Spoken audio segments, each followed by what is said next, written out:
Et quand elle nous a envoyé le papier en février 2023, et c'est comme ça que les gens nous ont dit, bon d'accord, notre tante a appelé sa maman. Sa maman a fait comme si elle ne savait pas ce que sa fille est en train de faire. Pourtant, elle a préparé son coup, elle a fait rentrer sa famille au Sénégal, elle est allée s'installer en Angleterre. Et c'est là qu'elle a commencé à activer ses réseaux pour nous faire sortir de la maison. Et c'est comme ça que, quand notre tante est rentrée en contact avec sa maman a dit, ah ok, je l'appelle, je vous reviens. Jusqu'aujourd'hui, quand on appelle sa maman, personne ne répond. Plus personne de sa famille n'a donné signe de vie. Depuis, Mad a commencé à nous...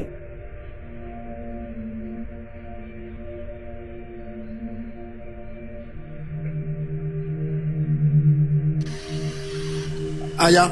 opprimer depuis février 2020.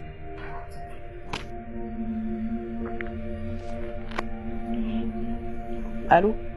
Tu as reçu un appel? Bon, les oncles l'ont appelé. Oui. Ok. J'ai coupé l'appel. Ok.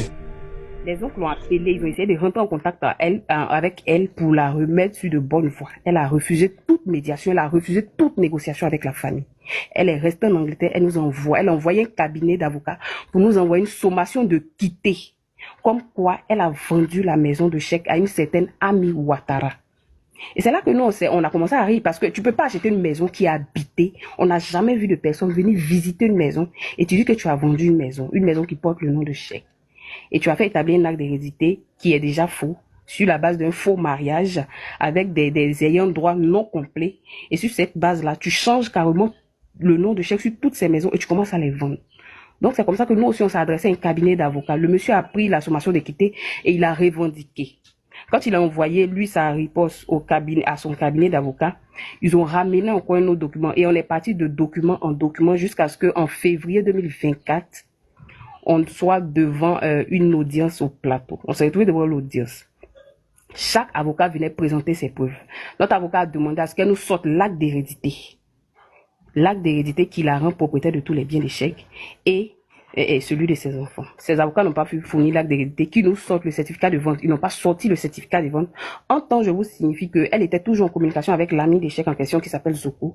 Et elle a dit à Zoko qu'elle n'a pas vendu la maison. Mais comme Mati est en train de la traquer pour récupérer tous les biens des chèques qu'elle a vendus, par rapport à elle, ses enfants, elle veut sécuriser la maison où Chèque a mis ses parents. Donc, elle veut qu'on quitte la maison pour qu'elle puisse mettre la main dessus pour sécuriser le bien.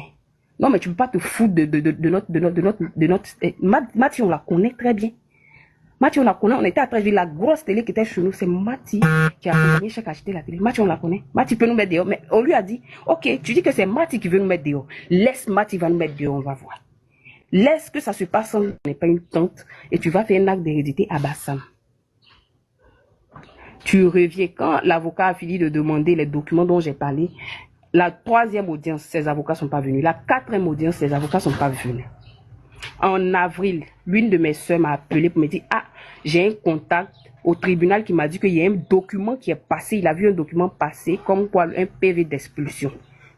Que préparez-vous. Apparemment, elle a soudoyé un greffier qui a signé le PV. J'ai dit, ok. Et j'ai appelé notre avocat, j'ai dit, ah, voilà l'information qui est arrivée. Il a dit, bon, on peut pas aller répliquer sur quelque chose qu'on n'a pas vu. On veut attendre qu'elle arrive à ses faits. Et c'est comme ça que le mois d'avant, Zoko encore m'a rappelé, il m'a dit, ah, il y a Mada qui dit qu'elle veut passer vous voir. Je lui ai dit, moi, je peux pas aller voir Mada avec ce que Mada est en train de nous faire. Si tu m'avais dit que Mada serait capable de faire ça, j'aurais mis ma main à couper pour dire que Mada peut pas faire ça. Quand Chèque est décédé, il n'y a pas un jour, Mada ne s'est pas assise avec nous pour nous parler de l'amour que Chèque avait pour sa famille, pour ses frères, pour ses soeurs, que jamais elle ne pouvait nous faire ça. Quand les effets des chèques sont arrivés, elle a appelé la famille, notre oncle était assis, notre tante était assise, elle a sorti les effets des chèques. Quand ils ont commencé à partager, moi j'ai dit je pouvais pas supporter, je pouvais pas regarder. Elle a pris toutes ses montres de luxe, elle a dit qu'elle gardait pour son fils. Elle a sécurisé tout. Sa mère passait, elle a commencé à dire, ah, Chèque a des crédits, on doit payer des crédits. Tout. Quand Chèque est décédé à la mosquée du Golfe, moi je sais que chez les musulmans, on demande les créanciers.